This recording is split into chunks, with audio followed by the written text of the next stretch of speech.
Welcome to Disrupting Japan, straight talk from Japan's most successful entrepreneurs. I'm Tim Romero, and thanks for joining me. Smart homes and smart speakers haven't really changed our lives in the way that was predicted. I mean, it's not that they haven't sold well. Amazon has sold over 100 million Alexa-enabled devices, and the technology is really amazing. But voice assistants remain a novelty rather than a real step forward. And here in Japan, even with Japanese language support, the adoption rate has been low. I think a big part of that is the lack of connectivity. And by connectivity, I don't mean the ability to connect to a computer or interact with other programs. I mean smart speakers don't connect us to each other in new ways. In the end, they're just an input device. They don't provide something that we don't already have in our lives. Well, today, I'd like you to meet Haruumi Shiode, the founder and CEO of Nature, who's created a new smart home device, the Nature Remo. Now, the Nature Remo provides some immediate utility, the ability to control your lights and your air conditioner from your smartphone or based on rules that you set up. But the real reason that Nature is so interesting is what comes next. It's a lot more than just turning your lights on and off. It's a new way of connecting with each other and a new way for power companies to manage the power grid during times of peak load. But you know, Haruumi tells that story much better than I can. So let's get right to the interview. So I'm sitting here with Haruumi Shiode of Nature. So thanks for sitting down with me. Thanks for inviting me for this podcast. I've been looking forward to it. So Nature makes the Nature Remo, which is a really interesting device that you can probably explain a lot better than I can. So what is the Remo and how does it work?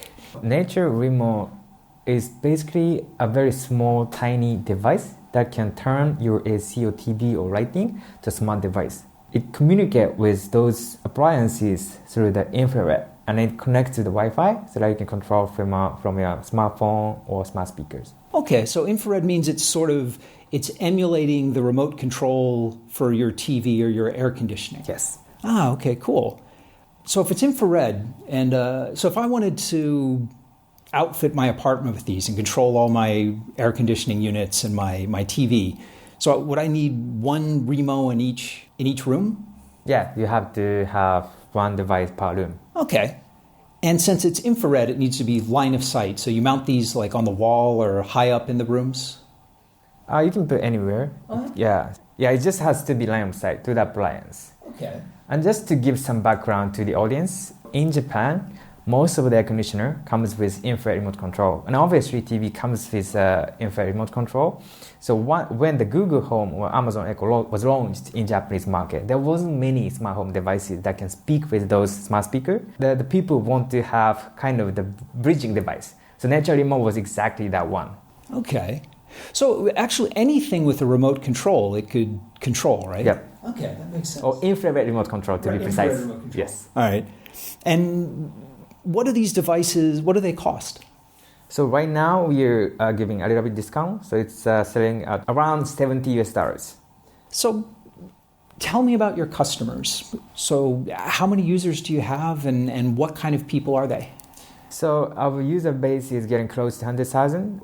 We just recently did the customer survey and we got a response from more than 2,000 customers. Majority of our customer is the male and aged between late 20 to 50s. Then many of them works for like IT or like the makers in Japan. So they are kind of tech savvy. Definitely the early adopter profile, yes. right? Yes. So is there motivation playing with cool new gadgets, or what do you think the main motivation for your current customer base is? Two big reasons why they're buying a device. One is they have Google Home, Amazon Echo. They want to control the home appliances with their voice. so they buy our device. And the other reason is our customer want to control those home appliances from the smartphone, like turning on the AC before they come back. So it's mainly convenience. Yes. We'll dive into the business model in a few minutes, but before that, I want to back up a bit and talk about you. Okay. Now, you quit Mitsui to go to Harvard Business School, and in another interview you did, I noticed that you said you went to Harvard to start a startup. Yes. Which just struck me as a really weird phrase. You know what I mean? I mean, most people, I hear people who move to San Francisco to start a startup all the time, but Harvard MBAs tend to go into investment banking or consulting. So what were you thinking? Even if I look at the stats, that is not exactly true, because Harvard has been putting a huge effort to promote entrepreneurship, and there's a bunch of entrepreneurs. And if you think about Japanese market, two big entrepreneurs are there at Harvard MBA alumni. One is Mikitani-san from Rakuten, the largest e-commerce company in Japan, and the other one is Namba-san from DNA. They are both from Harvard Business School, but probably you can't name a big entrepreneur from Stanford Business School. From Japan? Yeah. No, you're right. I can't. But I mean, Namba-san and Mikitani-san, their kind of entrepreneurial journey, it's almost like the last generation of Japanese entrepreneurs, right? I mean, that was back when starting a company meant you had to have the right connections to the right people, and it's different now. Yeah, so I knew that I'm going to start my own startup when I was 10. My father was an entrepreneur, so I have been observing him like starting company and a very exciting moment of like launching his own product. So I have been preparing to start my company. The last missing piece for me was a global connection. Looking at your website, it looks like the Harvard experience really helped you. You participated in a lot of startup programs and won a few competitions that were directly related to that school. Mm-hmm. I think it helps a lot in many ways. So probably the biggest one is the trust that I can get from typically a B2B partners. In Japan, everybody knows Harvard Business School. So if I say, or even I don't need to say that, and then they see me on the website, and then they see that I graduated from Harvard Business School. So you founded the company while you were at Harvard. Yes. Your launch, so you founded in 2014, right? Yes. And in 2016, you launched a Kickstarter campaign, an Indiegogo campaign, and a Makuake campaign. Yes. All at the same time? No, we started from Kickstarter and then moved to Indiegogo and then started the Makuake campaign here in Japan. So what was the objective of the multiple platforms? Were you fundraising or was this part of your marketing campaign? Pretty much about our marketing campaign, but there was a big trend in the crowdfunding circle, starting with Kickstarter and then shifting to Indiegogo. So because Kickstarter is only 30 days, but Indiegogo you can run as long as you want. So after you finish Kickstarter, people were doing the Indiegogo right after that.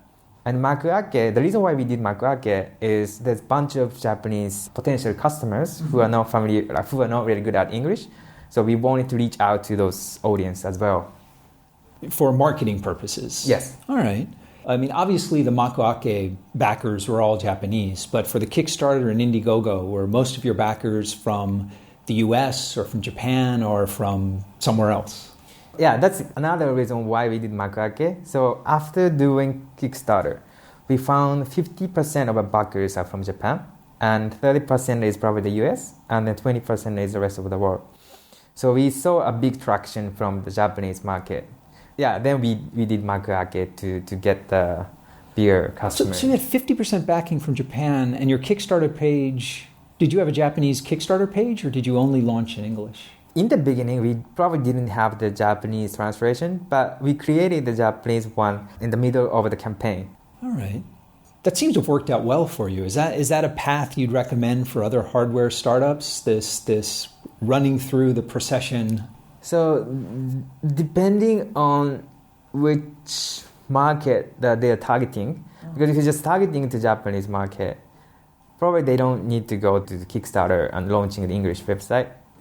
So we shipped anywhere. but we found the difficulty answering the requests from the customers all over the world.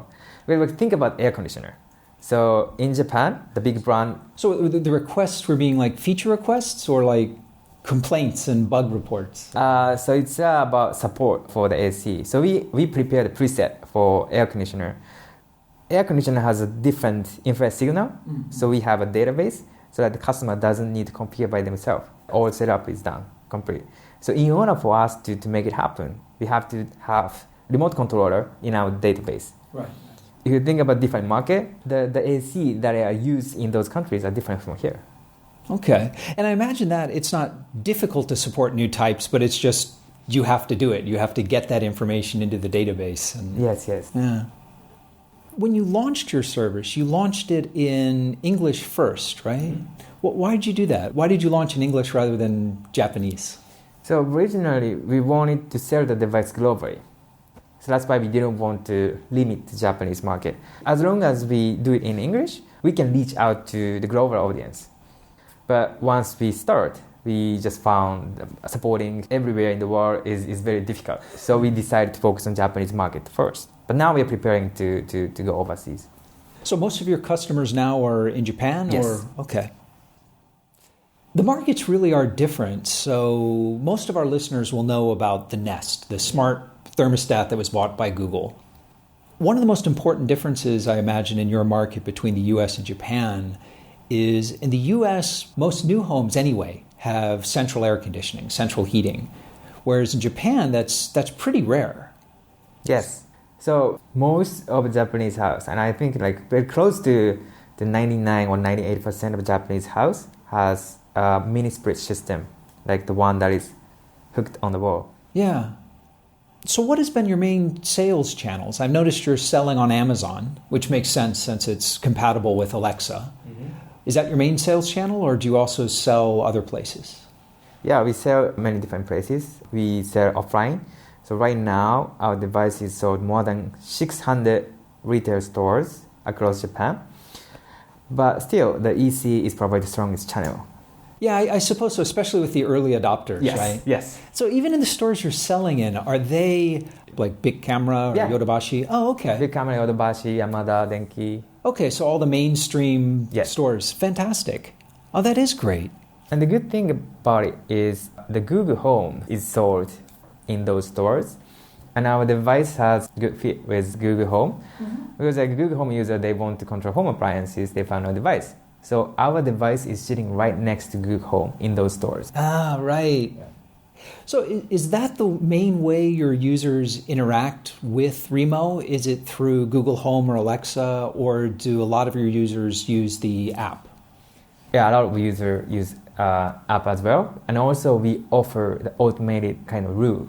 So they can say, if the temperature goes more than 25 degrees, just turn on the AC, or if there's no motion in the room, just turn off the light. Okay. So there's automation. And can you do geofencing? So like when I'm 5 minutes away from home, turn on the air conditioning? Yes. Oh, that's great. Especially in Tokyo summers. Yeah. What about the production side? Where do you manufacture? Yeah, we do manufacturing in China. Okay. And we have been spending a bunch of effort to control quality. Let's dig into that. So let's back up to the prototype first. So were you working with the Chinese factories even when you were developing your prototypes, or were you developing your prototypes on your own? Yeah, we worked with the Chinese factory for the prototyping. Yeah. And so in the beginning, when we just launched on Kickstarter, we were supposed to use the manufacturer in Taiwan, but the deal didn't work out, and we found it after closing the campaign. Oh, so that was so brutal. So we spent 2 months visiting more than 10 factories in China. Then we finally found a good partner. Well, how do you know when you found a good partner? Because all hardware startups are like trying to figure this out. Yes. So every manufacturer in China and Taiwan will say, yeah, we can build that. No problem. So what are you asking them? How are you vetting them to make sure that this is the partner you want to work with? Yeah, so that was very clear for me when I first met with the partner. So our device comes with a few sensors, including the motion sensor. And then our front cover also acts as a lens for the motion sensor. It's called the Fresnel lens. The factory who can make the combined Fresnel lens with the cover is super limited. And then when we first visited the factory, the president came out and he has shown a bunch of different samples for the companies across the world. And then he was an engineer, and I thought he's someone who we can trust. So we closed the deal in half an hour. We signed a contract in 1 hour, and we sent the money in 2 hours. Wow. So that was really good for building a relationship as well. So he's telling this story to all the customers he met after us, because to convince them to work with him. And then he has supported a lot. So I think in the beginning, they didn't make any money for us. We made more than 30 samples to make the cover white. So before us, there wasn't any completely white cover for infrared remote control. It's typically black. Why? Because black has a better transmittancy for the infrared signal. Oh, okay. So people make it black, but if you think about putting the device on the wall, it's a lot better if it's white. Right. So we spend huge effort for that. Well, having gone through that, I mean, what advice would you have for other hardware startup founders who are just about to go through this process? So the learning for us is, depending on the stage of the company, depending on the quantity of your order, the light partner is different. So in the beginning, if you only have like few thousand quantity, you can't get Foxconn work for you. Because Foxconn, they always require a huge quantity. So you have to live with a smaller factory.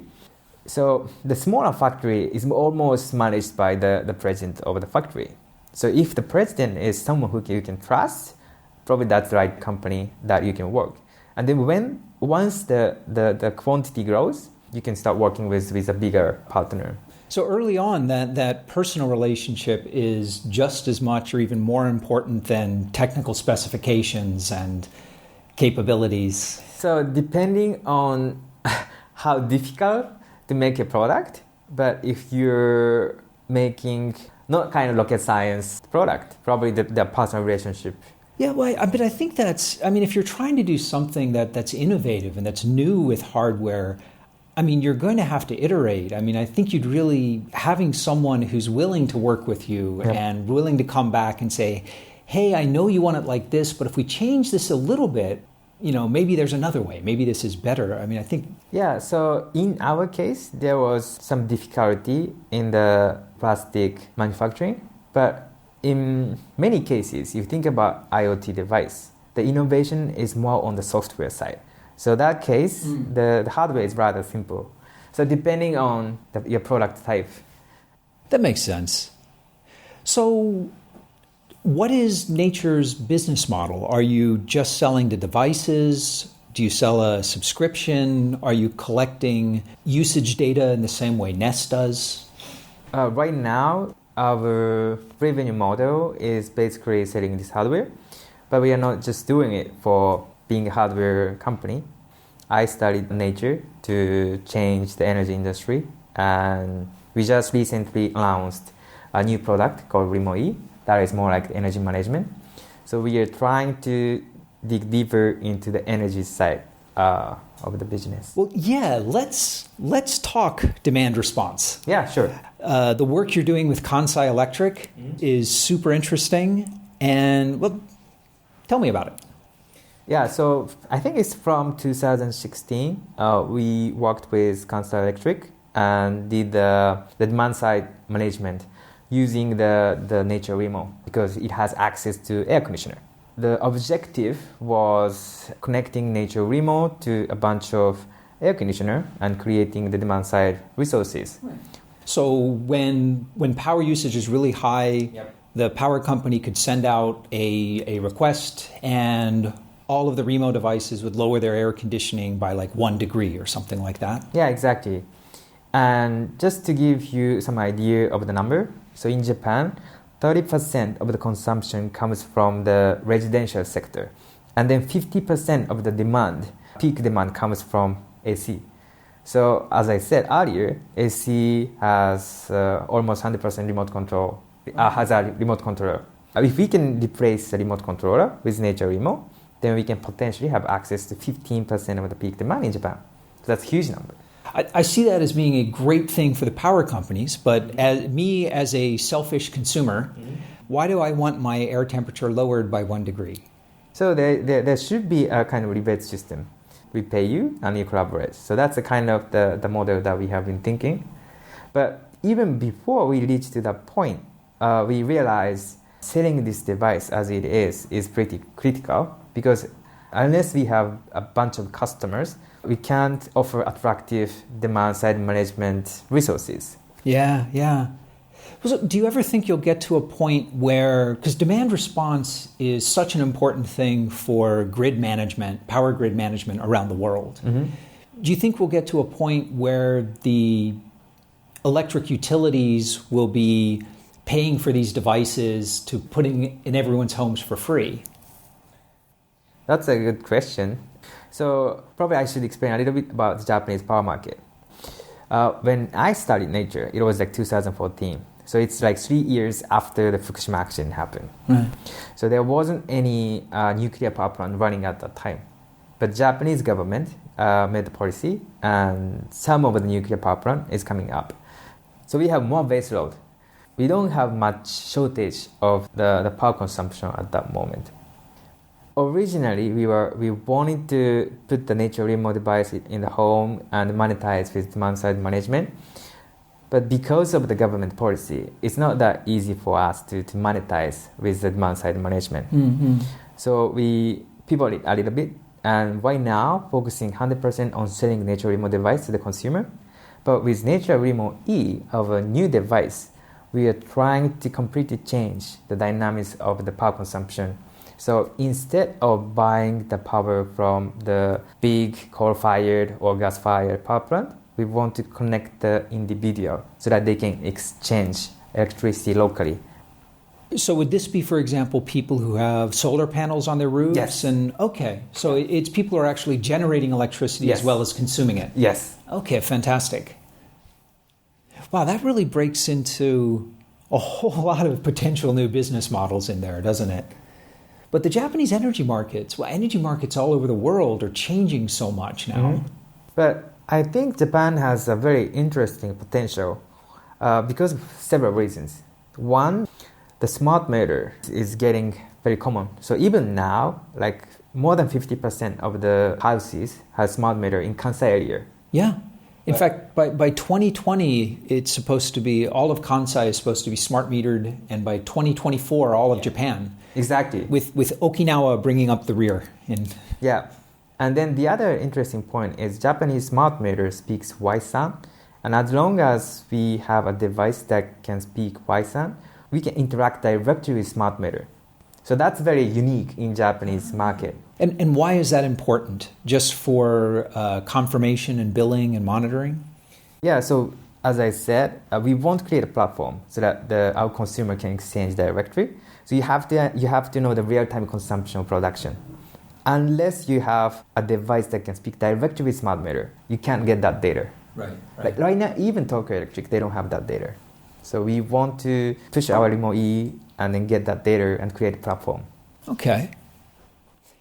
Let's talk about Japan in general. Mm-hmm. You used to work for Mitsui, and I've noticed that there's a lot of Mitsui alumni who have started companies. A number of my friends who've been on the show, Terada-san and Inada-san. And for a large Japanese enterprise, Mitsui seems like they're extremely supportive of entrepreneurs and people leaving the company. Do they have like a strong support network? I think it's more about the mindset. It's more about Mitsui's culture. Like we often compare Mitsui and Mitsubishi. Mitsui more like focusing on the people.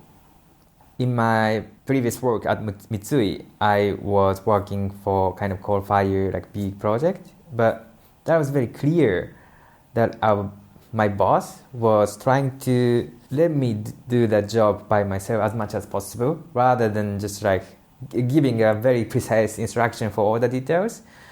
Yeah, so I think Mitsui has kind of entrepreneurial culture, and that was very clear even after the Zaibatsu had to decompose around 50, 60 years ago. There is a bunch of Mitsui-related company, but they changed the name. Like, for example, one of the big examples is Toshiba. I don't think people really notice that Toshiba used to be Mitsui's group. So Mitsui really support kind of independence. But Mitsubishi, all the company, they still have Mitsubishi. Yeah. I'm very impressed. I mean, Mitsui is doing something right. I mean, they have that trading company DNA. Yep. So it makes sense there's a lot of kind of innovators and deal makers. I've been impressed at how friendly and connected they stay with the people who quit the company and start their own thing. Yeah, but in that sense, I think the most innovative one is probably Recruit. They maintain the alumni network and connect even existing employee with the alumni. Yeah. Well, I think it's great to see it happening in Japan, because in the U.S., this is such an important, like these alumni networks are so important for innovation in general and the way innovation filters up into big companies. Let's see, your Japan operations are based in Kyoto, right? I incorporated Nature Japan in the beginning in Kyoto. Why Kyoto? Several reasons. But one, I thought Kyoto is the best place in Japan for a kind of global company, because like everyone knows Kyoto. Kyoto is a very good place to visit, and also for the foreigners. And the second reason was my parents was living in Kyoto at that time, so I could just borrow the address. Well, that's and incorporate the company. There's a lot of innovative startups in Kyoto these days. It's becoming a real innovation hub in Japan. Yeah.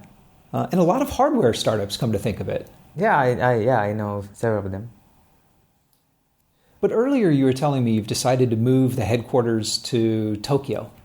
Yes. Once we start operation, we realize most of the things in Japanese business scene is happening in Tokyo. Even if you think about like hiring good talent, is very concentrated in Tokyo area. And all the business activities, like even like meeting with partners and developing the business, it's a lot more efficient if we are in Tokyo. So we decided to give up the idea of having a company in Kyoto and doing everything. I admit, like the practical, logical business decision is to move to Tokyo. That's the good call. But what I'm amazed at is the number of successful startups coming out of like Fukuoka and Kyoto who kind of refuse to make the rational, logical business choice, and they keep headquarters in Fukuoka or Kyoto and open like a sales office. I think it makes it harder for those companies, but I think it's much better for those ecosystems. And I think that attitude, I think, is like really good for those cities. Yeah. So if I had the better connection in Kyoto, like working for like Nintendo or like those company, then yeah, my decision might have been different. But I don't know anyone in Kyoto, so I have a better connection in Tokyo. So that makes sense. Yeah.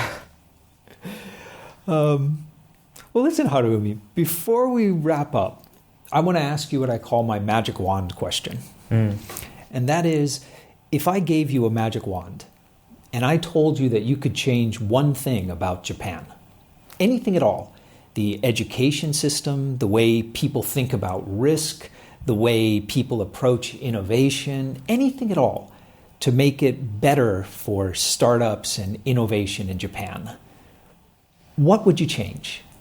Yeah, I have a very clear answer for that. So it's regulation.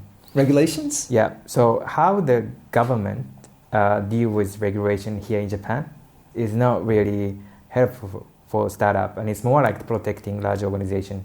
If you think about Uber, like the ride sharing, and you think about the Airbnb, Uber couldn't come to Japanese market. Even though they couldn't come to Japanese market, there should have been Japanese startup doing the ride-sharing business.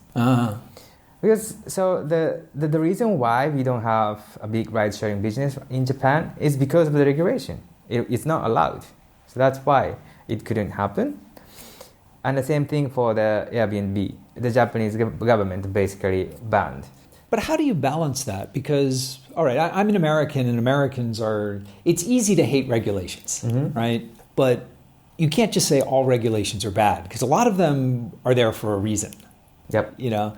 So do you think there needs to be a better approach to making regulations, or a better approach to like changing regulations that exist? Or because the thing is, most Japanese people seem pretty happy with those regulations, right? Most of the Americans kind of stood behind Uber and said, yes, we don't want these regulations, they're bad. And most of the Japanese, though, kind of stood behind the government and said, no, we like these regulations. We don't want Uber or Airbnb. I don't think so. No? Okay, maybe to be precise, what I think should be changed is how we handle the existing regulation. For example, if I see the American like society or culture, so if there is any like gray lines in the regulation, if there is something that is not really forbidden by the regulation, you try and change the market and let the regulation to accommodate the innovation that you have already made. But in Japan, I think mostly for the big corporation, they try to check everything you think. And if it's not clearly okay, they don't do it. Ah, okay. Yeah. So in America, that gray area, that yellow light means go ahead and try it. And in Japan, that gray area means stop, don't try it. Yeah. Especially for startup, trying is everything. You don't really know what is right until you try. Yeah. I mean, like the market reaction and those kind of stuff. Do you see that changing in Japan? I certainly see that attitude changing among younger founders. Yeah, for the younger founders. But there's always politics, and that is really highly related with the economic growth or like the innovation. So this political side is being the bottleneck for Japanese regulation. Yeah, I guess it is challenging because for the last 70 years, regulations were made with basically the bureaucrats talking with the leaders of industry, saying this is practical, this is what we should do. And for the last 70 years, it kind of made sense because the big companies were leading the economy. But now we're in a position where we're having a lot of smaller companies. That's where all the growth and innovation is coming from. And they don't have that government connection. Yeah, one of the other example for Japanese, the politics is, if you think about like Japan as a country, we don't have any fossil fuels. And then Japan is isolated island, and we had the nuclear accident. But if you think about Taiwan, or you think about Germany, they decided not to go with nuclear power at all. But here in Japan, we still have nuclear power plant coming up. But if we don't have nuclear power at all, there is going to be more like innovation that has to happen in this market. I agree, and I think you bring up Germany, and that's such a good example of this. Because Germany has been so aggressive in getting off of nuclear, and now they're being every bit as aggressive as getting off of coal. When they started the program, the utility companies were saying, no, this is impossible, it'll never work. But it's been possible, and it has worked. And it's been hard. There's been some weird things in the German power markets. But they've done it. And I think Japan could certainly do it if they focused on it and would take those risks, right? Yeah. So that's why the politics and the regulation plays a very critical role for the early stage innovation. Well, that's fantastic. Listen, Haruumi, thank you so much for sitting down with me. I really appreciate it. Thank you. Thank you very much. And we're back. One of the things I really enjoyed about my conversation with Haruumi was how it really demonstrated that entrepreneurship has become an acceptable career path, not just in the US, but in Japan as well. Haruumi found support for his vision not just in America, but in Japan. His ability to convince Kansai Electric to run a pilot program with Nature demonstrates, well, it demonstrates his own sales ability, to be sure. But it also shows us how open to innovation even large traditional Japanese companies have become. And that's important. Now, getting back to Nature Remo specifically, and smart homes in general, I think there's a lot of interesting things going on with smart homes and smart speakers, both globally and here in Japan. But it's clear that the market is being driven by very different forces than, say, smartphones. Sure, convenience or just plain fun is a motivation for many, but how many people are really going to spend $300 or $400 so that they can press a button on their phone rather than flipping a light switch or pressing a button on a remote control? I mean, I would, and probably a lot of Disrupting Japan listeners would as well. But let's face it, guys, we're early adopters. We are not the mass market.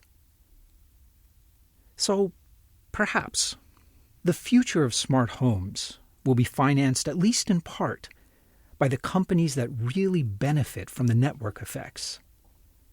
This might be electric utilities like Kansai Electric or TEPCO subsidizing the device so that they can better manage demand response. Or maybe cities themselves will chip in for smart home devices to better manage things like public transportation or water usage. Of course, no one knows exactly how this will play out, but maybe we need to change our thinking, to broaden our thinking about the value of smart homes. Maybe the real value is not so much in the convenience that it brings us, but in the value that we can create together. If you want to talk more about smart homes and smart energy, Haruumi and I would love to hear from you. So come by disruptingjapan.com/show142 and let's talk. If you leave a comment at the site, I guarantee you at least one of us, and probably both, will respond. And hey, if you get the chance, please leave us an honest review on iTunes or post about the show on Facebook or LinkedIn or Twitter. And I'm not asking you to do this just out of some kind of vanity. But listeners like you talking about the show has been the way other people like us find out about the show.